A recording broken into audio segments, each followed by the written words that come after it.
നമസ്കാരം.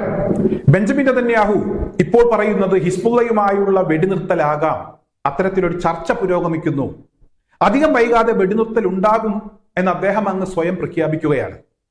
എന്നാൽ ഈ ഒരു പ്രഖ്യാപനം ഇസ്രായേലിന്റെ മാത്രം പ്രഖ്യാപനമാണ്. ഇത് ഹിസ്ബുള്ള അറിഞ്ഞിട്ടില്ല. ഹിസ്ബുള്ള ഇപ്പോഴും ഇസ്രായേലിലേക്ക് ആക്രമണങ്ങൾ തുടർന്നുകൊണ്ടിരിക്കുകയാണ്. ഈ കഴിഞ്ഞ ദിവസം ടെല്ലവീവിലേക്കും ഹൈഫയിലേക്കും അതുപോലെ തന്നെ ഗോലാൻ കുന്നുകളിലേക്കും ഒക്കെ ഉണ്ടായിട്ടുള്ള ആക്രമണത്തിൽ ഇസ്രായേലിന് വ്യാപക നാശനഷ്ടങ്ങൾ ഉണ്ടായിട്ടുണ്ട്. ഇസ്രായേൽ തന്നെ അത് അംഗീകരിച്ചിട്ടുണ്ട്. നിരവധി കെട്ടിടങ്ങളാണ് തകർന്നു വീണത്, നിരവധി വാഹനങ്ങളാണ് കത്തിനശിച്ചത്, നിരവധി ഇസ്രായേൽ സൈനികർക്ക് പരിക്കേൽക്കുന്ന സാഹചര്യമുണ്ടായി. തിക്കിലും തിരക്കിലും പെട്ട് ഇസ്രായേലിലെ സിവിലിയന്മാർക്ക് പരിക്കേൽക്കുന്നു. അവർ പലരും ഇപ്പോൾ ചികിത്സയിലാണ്.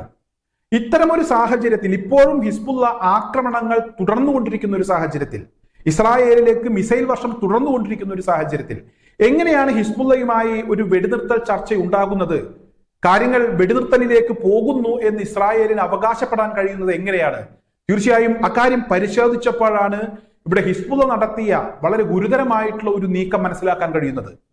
ഹിസ്ബുള്ള 200ഓളം പൗരന്മാരെ, വിദേശ പൗരന്മാരെ അറസ്റ്റ് ചെയ്തിരിക്കുന്നു എന്ന വാർത്തയാണ് ഏറ്റവും അവസാനം പുറത്തു വരുന്നത്. ഒക്ടോബർ 7-ന് ഹമാസ് ഇസ്രായേലിനെ ഏത് രീതിയിലാണോ നേരിട്ട് സമാനമായ രീതിയിലുള്ള ഒരു നീക്കം ഇപ്പോൾ ഹിസ്ബുള്ളയും നടത്തിയിരിക്കുന്നു. US-ലെയും അതുപോലെ തന്നെ ഫ്രാൻസിലെയും ഒക്കെ പൗരന്മാർ, സിറിയയിലെ അതുപോലെ ബ്രസീലിലെ പൗരന്മാർ, ഇവരെയൊക്കെ ഹിസ്ബുള്ള അറസ്റ്റ് ചെയ്തിരിക്കുകയാണ്. ഇസ്രായേലിന് വേണ്ടിയും അമേരിക്കക്ക് വേണ്ടിയും ചാരവൃത്തി നടത്തിയതിന്റെ പേരിൽ മോഷണക്കുറ്റം ആരോപിച്ചുകൊണ്ടുമൊക്കെയാണ് ഇവരെ അറസ്റ്റ് ചെയ്തിരിക്കുന്നത്. തീർച്ചയായും ഈ പൗരന്മാരെ, വിദേശ പൗരന്മാരെ വിട്ടുകിട്ടുന്നതിന് വേണ്ടി ഹിസ്ബുള്ളയുമായി ചർച്ച നടത്തണം എന്ന അമേരിക്കയുടെ ആവശ്യം മാനിച്ചാണ്, അമേരിക്കയുടെ ഭാഗത്തു നിന്നുണ്ടായിട്ടുള്ള സമ്മർദ്ദത്തിന്റെ ഭാഗമായിട്ടാണ് ബെഞ്ചമിൻ നെതന്യാഹു ഇത്തരത്തിലൊരു പ്രഖ്യാപനം നടത്തിയിരിക്കുന്നത്. ഒരു ഭാഗത്ത് ഗസയിലേക്കുള്ള ആക്രമണം ഇസ്രായേൽ ശക്തിപ്പെടുത്തിയിരിക്കുകയാണ്. അവിടുത്തെ സാധാരണക്കാരെ ഇപ്പോഴും പട്ടിണിക്കിട്ടും അതുപോലെ തന്നെ വ്യോമാക്രമണം നടത്തിയും ഇസ്രായേൽ കൊന്നൊടുക്കുന്നുണ്ട്. പലരും ഗസ വിട്ടു പോകുന്നതിന് വേണ്ടിയുള്ള പരാക്രമങ്ങൾ നടത്തിക്കൊണ്ടിരിക്കുകയാണ്. കഴുതപ്പുറത്തും മറ്റുമൊക്കെയായ ആളുകൾ രക്ഷപ്പെടുന്നതിന്റെ ദൃശ്യങ്ങൾ അന്താരാഷ്ട്ര മാധ്യമങ്ങൾ തന്നെ പുറത്തുവിടുന്നുണ്ട്. ഈ ഒരു സാഹചര്യത്തിൽ ഗസയെ ഒഴിവാക്കാതെ, ഗസയിലേക്കുള്ള ആക്രമണം അവസാനിപ്പിക്കാതെ ഹിസ്ബുള്ള ഇസ്രായേലിനെതിരായിട്ടുള്ള ആക്രമണങ്ങൾ അവസാനിപ്പിക്കാനുള്ള ഒരു സാധ്യതയുമില്ല. ഇനി ഹിസ്ബുള്ള അങ്ങനെ ആക്രമണം അവസാനിപ്പിക്കുന്നുണ്ടെങ്കിൽ ആദ്യം അത്തരത്തിലൊരു ചർച്ചയുമായി ബന്ധപ്പെട്ടുള്ള വിവരങ്ങൾ പുറത്തു പറയേണ്ടത് ഇറാനാണ്. ഇവിടെ ഗസയുമായിട്ടുള്ള പ്രശ്നങ്ങൾ അവസാനിക്കാത്ത സാഹചര്യത്തിൽ ഇസ്രായേൽ ഹിസ്ബുള്ളയുമായി അവർക്കൊരു വെടിനിർത്തലിനുള്ള ഒരു സാധ്യത ഒരിക്കലും ഇവിടെ കാണാൻ കഴിയുന്നില്ല. എന്തായാലും ഇപ്പോഴത്തെ സാഹചര്യത്തിൽ ഇസ്രായേലിന് ഒരു വെടിനിർത്തൽ അത് സാധ്യമാക്കിയേ പറ്റൂ, ഒരു വെടിനിർത്തൽ ഉണ്ടായേ പറ്റൂ.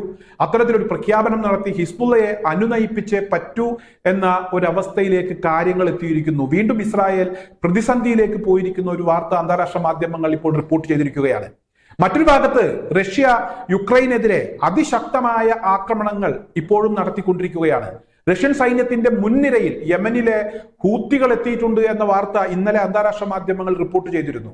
എന്തായാലും ഇത് ശരിവെക്കുന്ന തരത്തിലുള്ള ആക്രമണങ്ങൾ തന്നെയാണ്, അതിരൂക്ഷമായ ആക്രമണം തന്നെയാണ് റഷ്യയുടെ ഭാഗത്ത് നിന്ന് ഇപ്പോഴും യുക്രൈനിലേക്ക് ഉണ്ടായിക്കൊണ്ടിരിക്കുന്നത്.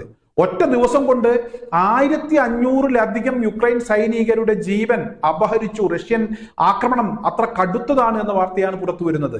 ഇവിടെ യുക്രൈന്റെ ഒരു യുദ്ധവിമാനമടക്കം 50ഓളം യുദ്ധോപകരണങ്ങൾ വ്യോമാക്രമണത്തിലൂടെ റഷ്യ നശിപ്പിച്ചു കളഞ്ഞു എന്ന വാർത്തയും പുറത്തു വരുന്നുണ്ട്. ഇവിടെ ഒറഷ്നിക് മിസൈൽ ഉപയോഗിച്ചുള്ള ആക്രമണം റഷ്യ അതിശക്തമായി തുടരുകയാണ്. യുക്രൈനിൽ സർവനാശം വിതച്ചുകൊണ്ടുള്ള ആക്രമണങ്ങൾ തന്നെയാണ് നടക്കുന്നത്. അതോടൊപ്പം തന്നെ വ്ളാഡിമിർ പുടിൻ കടുത്ത ഒരു ഭീഷണി അദ്ദേഹത്തിന്റെ ഭാഗത്ത് നിന്നുണ്ടായിട്ടുണ്ട്. US-മായി സഖ്യത്തിലുള്ള പടിഞ്ഞാറൻ യൂറോപ്യൻ രാജ്യങ്ങളുടെ വ്യോമതാവളങ്ങൾ ഈ ഒറഷ്നിക് മിസൈലിന്റെ പരിധിയിലാണ്, ഏത് നിമിഷവും ഒരു ആക്രമണം ഉണ്ടാകും എന്നുള്ള ഒരു കടുത്ത ഭീഷണി ഇപ്പോൾ പുടിന്റെ ഭാഗത്ത് നിന്നുണ്ടായിരിക്കുകയാണ്. ഇതോടൊപ്പം തന്നെ ചേർത്തു പറയേണ്ട മറ്റു പ്രധാനപ്പെട്ട ഒരു വിഷയം, ഇറാൻ വീണ്ടും ഒരു യുദ്ധത്തിന് കോപ്പുകൂട്ടുന്നു എന്നുള്ളതാണ്. ഒക്ടോബർ 26-ന് ഇറാനെ ഇസ്രായേൽ ആക്രമിച്ച സംഭവത്തിൽ തീർച്ചയായും ഇറാന്റെ പ്രതികാരം അതിന് വൈകില്ല എന്ന ഒരു മുന്നറിയിപ്പ് ഇറാൻ കൊടുത്തിരിക്കുന്നു. എല്ലാ മേഖലകളിൽ നിന്നും, അതായത് ബഹുമുഖ ആക്രമണങ്ങളാണ് ഇസ്രായേൽ ഇപ്പോൾ നേരിടുന്നത്. ഈ ബഹുമുഖ ആക്രമണത്തിൽ ഇസ്രായേൽ തകർന്ന് തരിപ്പണമായ സാഹചര്യത്തിൽ ഇസ്രായേലിനെ ആക്രമിക്കാൻ പറ്റിയ ഏറ്റവും നല്ല സമയം ഇതാണെന്ന് ഇറാൻ തിരിച്ചറിഞ്ഞിരിക്കുന്നു. ഇറാന്റെ പരമോന്നത നേതാവ് അത്തരത്തിലൊരു പ്രഖ്യാപനവും നടത്തിയിട്ടുണ്ട്. അതായത് യുദ്ധം അവസാനിക്കില്ല. ഇസ്രായേൽ പ്രധാനമന്ത്രി പറഞ്ഞതുപോലെ വെടിനിർത്തൽ ഉടൻ തന്നെ സാധ്യമാകും എന്നുള്ള അദ്ദേഹത്തിന്റെ ആ ഒരു ആഗ്രഹം, അത് ഒരു മോഹം മാത്രമാണ്, വ്യാമോഹം മാത്രമാണ്, അത് നടക്കാൻ സാധ്യതയില്ല എന്ന തരത്തിലുള്ള വാർത്തകൾ അന്താരാഷ്ട്ര മാധ്യമങ്ങളിൽ നിറഞ്ഞു നിൽക്കുന്നു. ഇവിടെ ഇറാൻ ഉൾപ്പെടെയുള്ള രാജ്യങ്ങളുടെ പരമോന്നത നേതാക്കന്മാരുടെ ഭാഗത്തു നിന്നും ഇത്തരത്തിലുള്ള ചില പ്രതികരണങ്ങൾ വരുന്നു. എന്തായാലും ഇസ്രായേലിന്റെ എല്ലാ അവകാശവാദങ്ങളെയും മോഹങ്ങളെയും അടിച്ചമർത്തിക്കൊണ്ട് ഹിസ്ബുള്ള അതിശക്തമായ ആക്രമണം തന്നെ ഇസ്രായേലിലേക്ക് നടത്തിക്കൊണ്ടിരിക്കുന്നു. 200ഓളം വിദേശ പൗരന്മാരെ, ഇസ്രായേലിന് വേണ്ടി പണിയെടുത്ത 200ഓളം വിദേശ പൗരന്മാരെ, അമേരിക്കക്ക് വേണ്ടി പണിയെടുത്ത 200ഓളം വിദേശ പൗരന്മാരെ ഇവരെ അറസ്റ്റ് ചെയ്യുന്ന ഒരു അവസ്ഥയിലേക്ക് ഇപ്പോൾ കാര്യങ്ങൾ എത്തിയിരിക്കുന്നു. ഇവരെ വിട്ടുകിട്ടുന്നതിന് വേണ്ടി ഇപ്പോൾ അമേരിക്ക ഉൾപ്പെടെയുള്ള രാജ്യങ്ങൾ ഇസ്രായേലിൽ സമ്മർദ്ദം ചെലുത്തുന്നു. അതിന്റെ ഭാഗമായി ഹിസ്ബുള്ളയുമായി ഒരു വെടിനിർത്തൽ ഉണ്ടാകണം, ഒരു വെടിനിർത്തൽ സാധ്യമാക്കണം എന്ന് ബെഞ്ചമിൻ നെതന്യാഹു വല്ലാതെ ആഗ്രഹിക്കുന്നു. പക്ഷേ അദ്ദേഹത്തിന്റെ ആഗ്രഹം അതൊരിക്കലും നടക്കില്ല എന്ന് പ്രവൃത്തിയിലൂടെ ഹിസ്ബുള്ള തുടർച്ചയായി പറഞ്ഞുകൊണ്ടിരിക്കുന്നു.